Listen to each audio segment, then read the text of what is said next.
so much to learn about. It'll make you want to shout, Blippi! Hey, it's me, Blippi! Rah! Today, you and I are gonna draw a shark.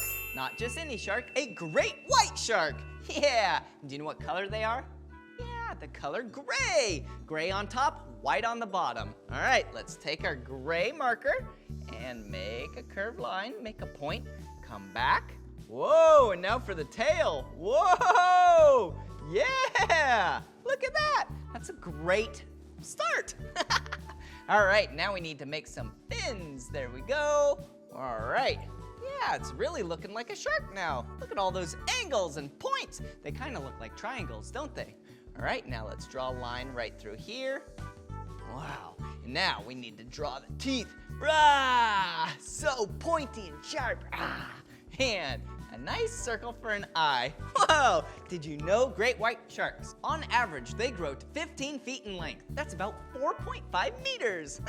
Well, if you love drawing with me and want to draw some more, all you have to do is search for my name. Will you spell my name with me? Ready? B-L-I-P-P-I, Blippi. All right, see you again. Bye-bye.